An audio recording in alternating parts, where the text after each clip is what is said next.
Hey guys, Dan here. Is bigger always better? Today we're going to have a look at the EPLAB D-PERFORMANTE 7.8-inch dashboard.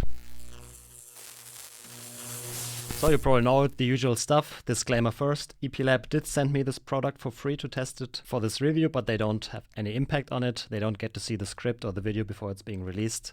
And all the opinions are my own. So what we have here is a dashboard, 499 euros. Very high price, considering that you can probably buy a triple screen setup for the same amount of money. But what do we actually have here? It's a 7.8-inch 1280 by 400 pixels resolution display with an aspect ratio of 16 by 5. This display ratio is quite unique, so you will have some difficulties to find pre-made dashboards. But EPLAB does provide a dashboard for Simhub, which is excellent and probably one of the best dashboards that I've ever used. So in the box, which is quite nice, by the way, you get the dashboard, you get this bracket to mount it to your base. You get tons of cables because this dashboard actually needs 3 cables. And you also get little bag, stickers, and the screws necessary to mount it to your rig. Unfortunately, you need 3 cables for this dashboard. You need an HDMI cable, you need a mini USB cable, and a micro USB cable. It comes with all these cables in the box. The HDMI cable also is 90-degree angled, even though I would probably use a regular cable instead because the USB cables stick out anyways, and then the HDMI is going to the back. I thought it's easier to cable manage all the cables if they just come out regularly without a right angle. And to be completely honest with you, I wish they put in a little bit more effort here to not have 3 cables but only 1. You can definitely do it with 1 cable. I mean, if I connect my monitor to my laptop, I use 1 USB-C cable, and that is power delivery, it's USB, and it's the display signal. So it's definitely possible. I could think of several ways how to make this a cleaner design, but unfortunately you have 3 cables. Yeah, designing it with 1 cable requires more effort, but to be honest, at this price point, I kind of expect that. Due to the fact that it is an HDMI dash, we have several pros and some cons. The pros, this display actually runs at 60 Hz, so you don't have the 24 Hz refresh rate we know from Vocores. The difference is definitely noticeable. This looks significantly more fluent than a Vocore display. While I have no problem with the refresh rate of the Vocore, this looks so much better when there's motion going on the dashboard. It will be hard to go back to Vocore displays after using a 60 Hz display as a dashboard. Another cool thing, you don't even need to buy triples. You can play iRacing directly on it. I tried it out, it's really possible, but I think your performance on track won't be as good as with triples. Well, the downside of HDMI, it's an HDMI port, so you need a free HDMI on your graphics card, or if your processor has built-in graphics, you can also try using the display output from your main board. The resolution for an 8-inch display is pretty good, 1280 by 400. If you look closely, you can spot the pixels, but if it's mounted on your rig and you're immersed in the game, you don't really notice the pixels. Around the display, we have 24 RGB LEDs. We have 16 on top and 8 on the bottom that you can configure in Simhub to do whatever you want. Then also on the front, we have a nice plexiglass with their logo and a cutout for the display. It looks pretty nice, and it also comes with this carbon fiber bracket here that is compatible with Fanatec, SimMagic, Simcube, VRS, pretty much most of the common bases out there. It attaches to the dash on the rear with these 2 screws. And then you can also easily adjust it in height and then tighten it with these screws. So the case for the dash is a 3D print, PLA to be precise, that is covered with Alcantara on the sides. And to be completely honest with you, 3D print at this price point, I expect more for the price. At least make it a nicer print, maybe an SLA or an MJF print. I mean, yeah, here it is covered in Alcantara, which definitely looks better than the 3D print would look like. But still, I think for 500 euros, I would expect a nicer looking housing. I would recommend EPLAB to explore aluminum CNC manufacturing. It's not that expensive. It's actually cheaper than one would think. And this dash in a nice aluminum housing would look so much better. And I think it would very well be worth it because EPLAB makes great products. The dashboard they provide for Simhub is really, really good. And if it could have a more premium looking case, that would be really good. The dashboard file for Simhub really is probably the best and most complete dashboards that I've used so far. There's everything you can think of, and there's a relative standings, you get all the track information, input telemetry, pedal bars. I'll show you the installation and the features of the dashboard in a second. So what you need for the dash is Simhub. There is a free version, but I would highly recommend to buy Simhub. You can choose between 6 and 20 euros, and I think it's well worth the money. The free version will give you 10 Hz refresh rate, and the unlocked version will give you 60 Hz to be able to properly use this. And Simhub is just If you're a sim racer and you don't have Simhub, go and buy it right now. It's such a good software. Installation is a little bit more tricky compared to other dashboards, but I'll guide you through the process and also show you a nice little hack to see on the dash what's behind the dash. Because you put it in front of your monitors, and then especially on iRacing, for example, you want to check the replay, and your replay controls are behind the dash. So what you do is try to look behind it. With an HDMI dash, there's a very easy and nice workaround to be able to show what you're hiding with the dash on the dash. These are really proper first world problems. All right, at the desk, I'll show you how to install everything. So the first thing you want to do is go to your display settings, and then you see the display was recognized, but it's upside down right now. So you want to go down, and where it says display orientation, you want to go to landscape flipped, and now it is in the correct orientation. Very good. Then after you've downloaded the file from the website, I just unzipped it to my desktop. Check in your device manager whether the dashboard has been recognized. So this is the case here. It's the USB serial CH340. If it does not get recognized for you, you gotta install the drivers. That is the driver RGB LEDs. We'll skip the step because it's already working here. All right, we'll start with the LED setup. For that, you want to go to the Arduino section on the left in Simhub. Go to My Hardware, single Arduino or multiple, depending on how many devices you have connected. We'll go with the single option here. Wait for a second, and then we already see COM port 3 connected. And it's the D-PERFORMANTE. Yeah, looks good. And to import the LED profile they provide, you go to RGB LEDs, Profile Manager. Click this icon here, Import Profile. Then navigate to the folder that you downloaded and import this D-PERFORMANTE LED profile. Okay, we see it here. Load, and that's pretty much it. And if we open the test data editor, we can see RPMs, for example, is running, and then on the bottom, I guess, we show DRS, spotter overlay, so for example, car right, car left. The profile is really nice. It has a lot of information. It shows you the delta while you're driving. It shows you cars and flags. Yeah, I like that. Next thing we gotta do is go to the Performante RAR file, open it up, and you wanna copy this folder, the whole folder, into C, or wherever your Simhub is installed. The default is C program files x86 Simhub image library, and then just grab the folder, put it there. And after that, we are actually going to install the dash, which is the Performante 1.5.3 at the time of making this review. Unzip the dash, double click it again, and then dashboard import Performante 1.5.3. Yep, looks good. And now if we go to the Dash Studio, the dashboard should be in the list here. Yep, we see it here, Performante 153. And to show it on the dash, what we have to do is click Start. And then in the drop-down menu, we go on specific monitor, and we select the dash here. And then it's showing the dash already.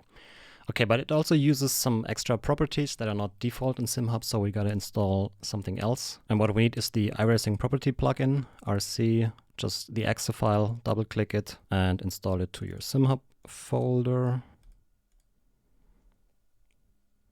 No, don't launch it, because we also have to install the Simhub Swoop plugin. And for that, again, double click it, go to your Simhub folder, C program files x86 Simhub, grab it all and just copy it here. All right, the next time we start Simhub, it should recognize the plugins and ask us if we want to start it. Yeah, you see new plugins have been detected.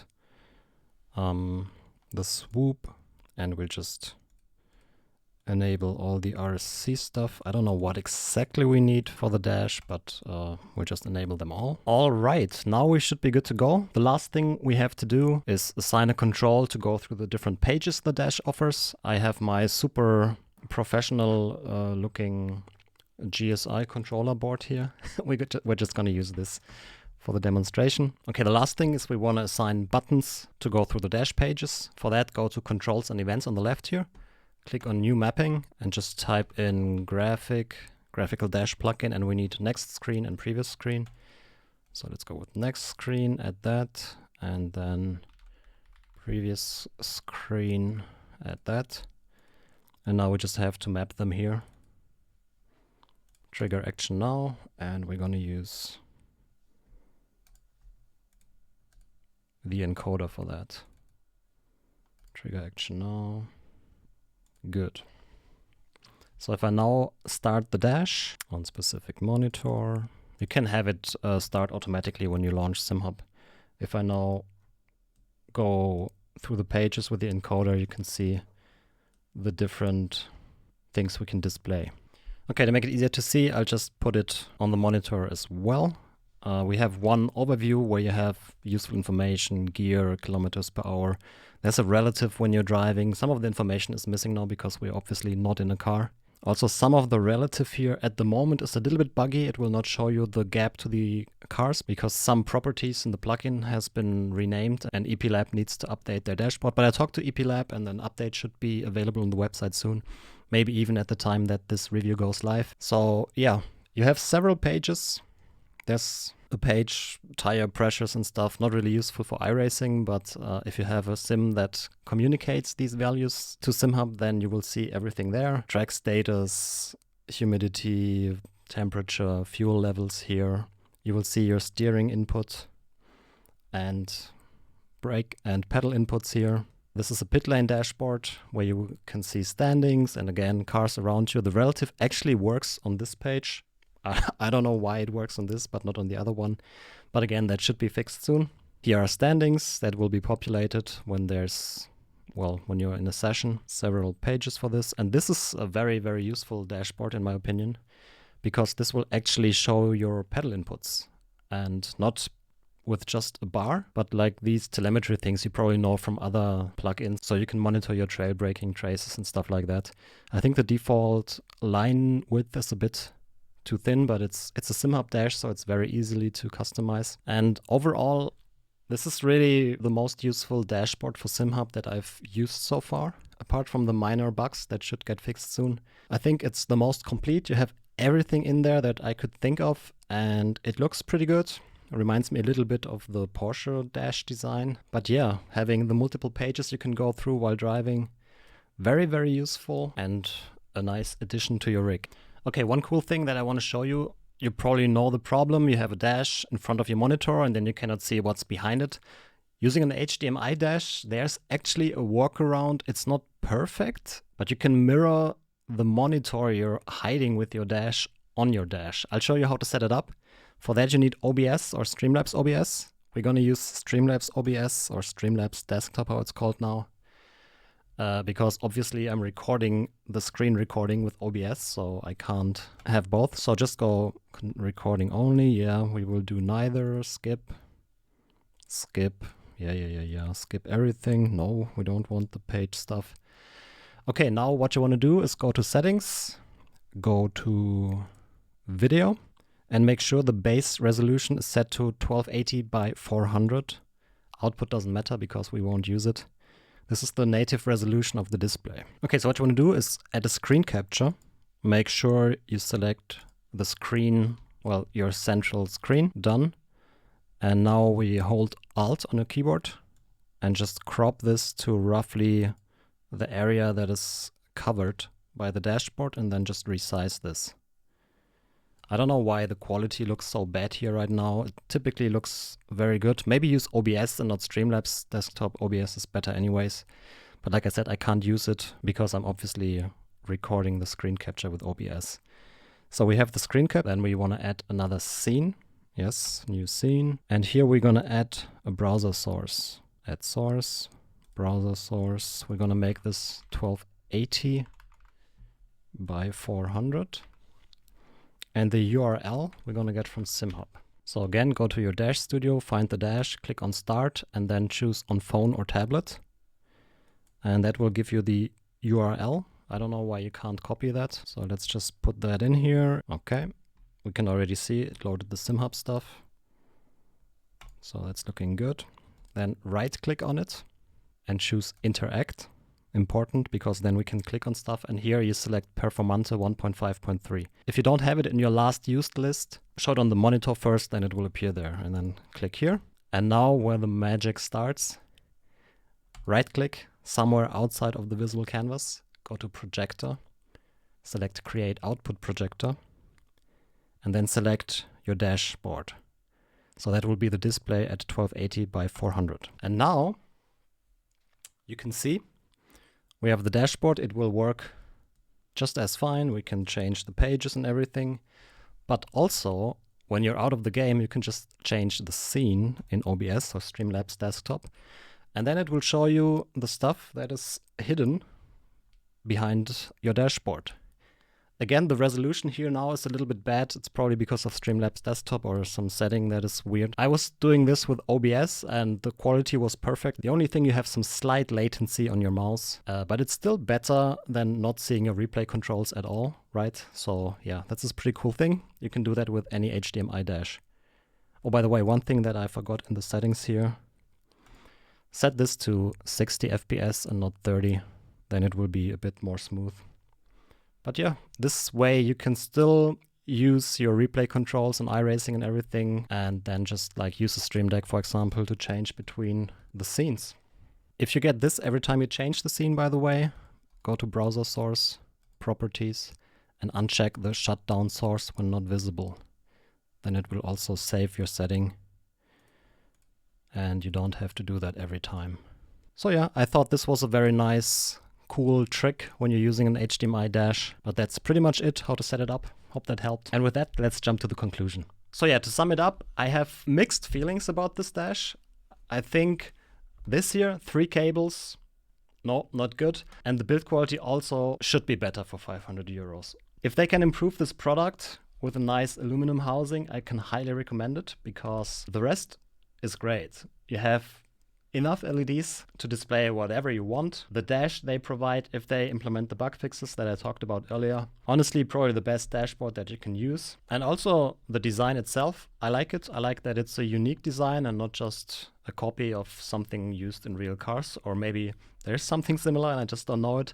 But I like the look, I just don't like the 3D printed housing. If we look at the competition, there's not a lot. Only thing that comes to my mind is the Grid Engineering dashboard, the Porsche dashboard.